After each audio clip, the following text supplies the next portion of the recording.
Film society കൂട്ടായ്മയുടെ ഭാഗമായിട്ടാണ് പത്രസമ്മേളനത്തിൽ പങ്കെടുക്കുന്നത്. ചെറിയാൻ ജോസഫ് ഇതിൻ്റെ കൺവീനറാണ്. ഡോക്ടർ ബി രാധാകൃഷ്ണൻ ഫിൽക്കയുടെ പ്രസിഡൻറ്റും കൂടിയാണ്. ഇതിൻ്റെ വൈസ് ചെയർമാനാണ്.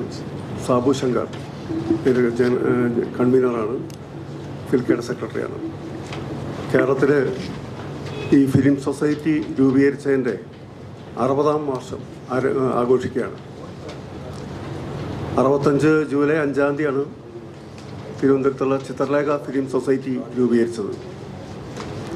ശ്രീ അടൂർ ഗോപാലകൃഷ്ണൻ തുടങ്ങിയ ആൾക്കാരാണ്, കുളത്തൂർ ഭാസ്കരൻ തുടങ്ങിയ ആൾക്കാരാണ് ഇത് രൂപീകരിച്ചത്.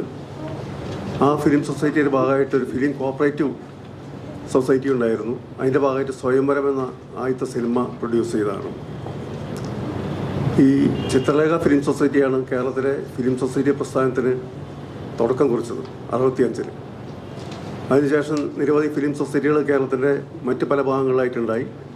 കാസർഗോഡ് ഫിലിം സൊസൈറ്റി, PM മുരളീധരൻ്റെ Kasaragod film society, Malappuram Rashmi film society, അതുപോലെ കട്ടപ്പനയിൽ ദർശന ഫിലിം സൊസൈറ്റി, മറ്റൊന്ന് Payyanur Sarga film society, Kothamangalam film society, Sumangala film society,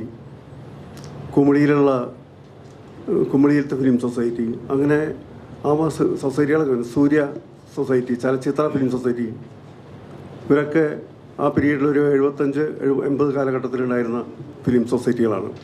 പിന്നെ പലതും നിന്നുപോയി. എങ്കിലും തുടരുന്ന സൊസൈറ്റികളും നിലവിലുണ്ട്. 50 വർഷത്തോളമായി നിൽക്കുന്ന സൊസൈറ്റികൾ, പ്രവർത്തിച്ചുകൊണ്ടിരിക്കുന്ന സൊസൈറ്റികളുണ്ട്. ആ ഫിലിം സൊസൈറ്റി കൂട്ടായ്മയാണ് ഈ ഒരു പ്രോഗ്രാം സംഘടിപ്പിക്കുന്നത്. ജൂലൈ 5-ാം തീയതി ഇവിടെ പ്രസ് ക്ലബ്ബിൽ തന്നെ TNG ഹാളിൽ ശ്രീ അടൂർ ഗോപാലകൃഷ്ണൻ അതിൻ്റെ ഉദ്ഘാടനം നിർവഹിക്കും.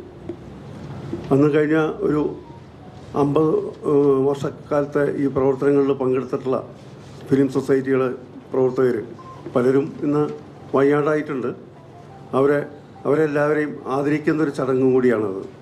ഫിലിം സൊസൈറ്റി മാത്രമല്ല, ഫിലിം സൊസൈറ്റി വാരികൾ, മറ്റേ ഇതിനെ ഏറ്റവും കൂടുതൽ പ്രോത്സാഹിപ്പിച്ചിട്ടുള്ള എഴുത്തുകാർ, ഇവരെല്ലാവരെയും ഉൾപ്പെടുത്തിക്കൊണ്ടുള്ളൊരു പ്രോഗ്രാമാണ് നമ്മൾ ചെയ്യുന്നത്. ഇപ്പോൾ ഏറ്റവും കൂടുതൽ സംഭാവന ചെയ്തിട്ടുള്ള സിനിരമ പോലുള്ള വാരികയുണ്ട്. 1967 ആരംഭിച്ച് 79 നിന്ന് പോയതാണ്. കാമ്പിശ്ശേരിക്കാരനായിരുന്നു അതിൻ്റെ എഡിറ്റർ. ആ കാലഘട്ടത്തിൽ ഈ സമാന്തര സിനിമയെ പ്രോത്സാഹിപ്പിച്ച പല മറ്റേ സാഹിത്യ സ്ഥാപനങ്ങളുണ്ട്. അല്ലെങ്കിൽ അത്തരത്തിലുള്ള സിനിമ പോലുള്ള വാരികളുണ്ട്, ദൃശ്യകല പോലുള്ള മാസികകളുണ്ട്, പിന്നെ വിജയകൃഷ്ണ പോലെ എഴുത്തുകാർ, അതുപോലെ തന്നെ മീര സാബിനെ പോലുള്ള പ്രവർത്തകർ, ഇത്ര 19 വർഷക്കാലമായിട്ട് നിലനിൽക്കുന്ന എഴുത്തുകാരും സൊസൈറ്റി പ്രവർത്തകരുമുണ്ട്. അതിന് പുറമെ നമുക്ക് PK നായരെ പോലുള്ള ആൾക്കാർ, അന്നത്തെ ഫിലിം സൊസൈറ്റി പ്രസ്ഥാനത്തിന് സമാന്തര സിനിമയ്ക്ക് സംഭാവന നൽകിയിട്ടുള്ള ജി ആർ രവീന്ദ്രൻ അല്ലെങ്കിൽ ഷാജിയൻ കരുൺ പോലുള്ള ആൾക്കാർ, ഇവരെയൊക്കെ തന്നെ മരണാനന്തരം നമ്മൾ ആദരിക്കുന്നൊരു ചടങ്ങ് കൂടിയാണ് ചെയ്യുന്നത്. അപ്പോൾ നമ്മുടെ ഏറ്റവും കൂടുതൽ സിനിമകൾ, ആ കാലത്ത് ഏറ്റവും കൂടുതൽ സിനിമ എടുത്തിട്ടുള്ള നമ്മുടെ രവീന്ദ്രനാഥ് നായർ, കൊല്ലത്തെ ജനറൽ പിക്ചേഴ്സ്, അദ്ദേഹത്തിനും നമ്മൾ ആദരിക്കുന്നുണ്ട്. പിന്നെ അശ്വിനി ഫിലിം സൊസൈറ്റി, ചെലവൂർ വേണു, അങ്ങനെയുള്ള ഒരു 50ഓളം ആൾക്കാരെ ആദരിക്കുന്ന ഒരു ചടങ്ങ് കൂടിയാണ്. എല്ലാവരും ഒന്നിച്ച് നമ്മൾ സമാന്തര വളർച്ചയ്ക്ക് സഹായകരമായിട്ടുള്ള ആൾക്കാരെ മുഴുവൻ ഒന്നിപ്പിച്ച് കൊണ്ടുവരാനുള്ള ഒരു ശ്രമത്തിൻ്റെ ഭാഗമായിട്ടാണ് ഈ ഫിലിം സൊസൈറ്റി കൂട്ടായ്മ നിലനിൽക്കുന്നത്. അതിൻ്റെ ഭാഗമായിട്ടാണ് ഈ ഇത് നടക്കുന്നത്. ജൂലൈ 5-ൻ്റെ നമ്മുടെ പ്രോഗ്രാമിന് എല്ലാ പത്രക്കാരെയും സഹായ സഹകരണങ്ങൾ ഉണ്ടാവണമെന്നാണ് അഭ്യർത്ഥിക്കാനാണ്.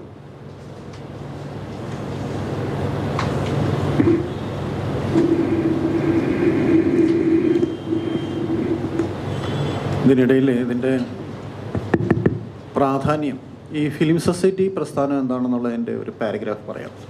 പലർക്കും, പ്രത്യേകിച്ച് പുതിയ തലമുറകൾക്ക് അത്ര ബന്ധമില്ലാത്തൊരു മേഖലയാണ് ഈ ഫിലിം സൊസൈറ്റി പ്രസ്ഥാനം എന്നുള്ളത്. ഒരു നാടിൻ്റെ, ഒരു രാജ്യത്തിൻ്റെ സംസ്കൃതി എന്ന് പറഞ്ഞാൽ ആ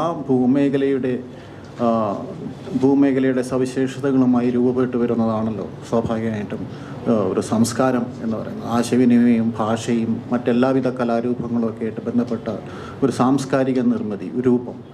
അപ്പോൾ അതിൻ്റെ ഭാഗമായിട്ടാണ് കലാരൂപങ്ങളും സാഹിത്യവും ചിത്രകല, ചലച്ചിത്രം ഇങ്ങനെയൊക്കെയുള്ള എല്ലാത്തിൻ്റെ പ്രാധാന്യം അതാണ്. സാമൂഹ്യ പ്രാധാന്യം, ചരിത്ര പ്രാധാന്യം വരുന്നത്. അപ്പോൾ അത്തരം നല്ല കലാസൃഷ്ടികൾ നമ്മുടെ സമൂഹത്തിൽ ഉണ്ടാവണം. അതുതന്നെയാണ് നമ്മുടെ സമൂഹത്തിൻ്റെ ഐഡൻറ്റിറ്റി ഈ ലോകത്തെ വെളിപ്പെടുത്തുന്നത്. അപ്പോൾ അങ്ങനെയുള്ള മികച്ച ചലച്ചിത്രങ്ങൾ, അതായത് തിയേറ്ററിലെ കളക്ഷൻ ഓറിയൻറ്റഡ് ആയിട്ടുള്ള, മണി ഓറിയൻറ്റഡ് ആയിട്ടുള്ള നിർമ്മിതികളല്ല, മറിച്ച് ഒരു സാംസ്കാരിക പ്രവർത്തനം എന്ന നിലയ്ക്കുള്ള ചലച്ചിത്ര സൃഷ്ടികൾ, സാഹിത്യ സൃഷ്ടികൾ. അപ്പോൾ അതിനെ പ്രോത്സാഹിപ്പിക്കുന്നതാണ് ഈ ഫിലിം സൊസൈറ്റി പ്രസ്ഥാനം. അത് ലോകത്തിൽ ഫ്രാൻസിലാണ് അതിൻ്റെ കേന്ദ്രം, പാരീസ്.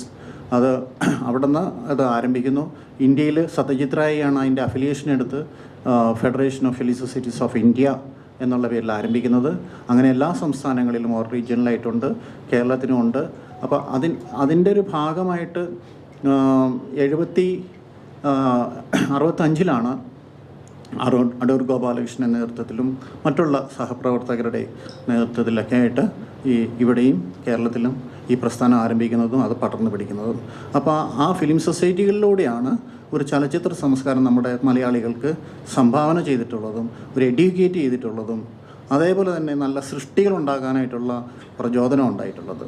പിന്നെ ഒരു വശം അപൂർവമായിട്ട് നടത്തുന്ന ഫിലിം ഫെസ്റ്റിവൽസാണ് വർഷത്തിലൊരിക്കൽ. പക്ഷേ നിരന്തരമായിട്ട് സമൂഹത്തിൽ ഒരു ലൈബ്രറി എങ്ങനെ പ്രവർത്തിക്കുന്നു അതേപോലെയുള്ള പ്രാധാന്യവും പ്രസക്തിയും ഓരോ ഫിലിം സൊസൈറ്റിക്കും ഉണ്ട്. Thank you. എന്തെങ്കിലും ചോദിക്കാനുള്ളതുണ്ടെങ്കിൽ ചോദിക്കാം.